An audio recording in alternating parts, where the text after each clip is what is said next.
Good morning, ladies and gentlemen. It's a beautiful Sunday morning here in Austin, Texas. This is day 1637 of the 3+ minutes of planks challenge. And as always, I'm filled with gratitude. Thoughts on my mind this morning. The thought on my mind this morning is trust. I just watched a video earlier that I'm going to share in just a bit, but I just kind of want to lay the groundwork. One of the things that happened for me about 5-6 years ago as I was going through a separation that eventually led to a divorce, I had a moment where I didn't trust my ex any longer.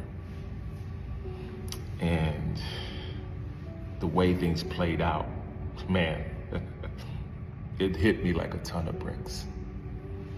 But it was one of the best things that ever happened to me, because one of the things that I realized ultimately as I started doing work, as I started going through the process, was the trust was much more than me not trusting her. The idea came down to the fact that I didn't trust myself.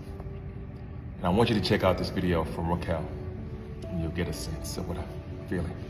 So I believe that one of the clearest ways to know if trust exists in a relationship is trust is revealed by what the relationship can actually hold, not how good things feel when everything is going well. And I think that many people would agree with that.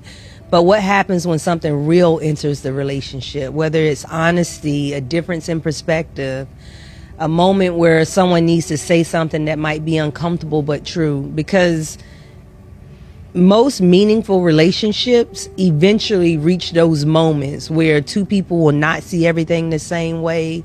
Someone will have to say something difficult. Someone will disappoint the other person at some point. And when trust is present, those moments don't immediately threaten the relationship itself.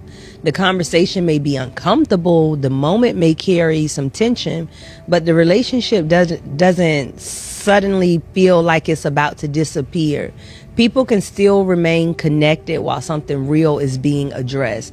That's what trust actually creates, the ability to be fully human with someone while knowing the relationship is stable enough to hold reality. But this is hard to experience when someone in the relationship doesn't trust themselves. Yeah, I'm bringing it right back to you. Because when a person doesn't trust their own ability to handle emotions, or today, hard emotions, disappointment or conflict, every difficult moment can start to feel threatening. And when that happens, people don't just struggle with trust in the relationship.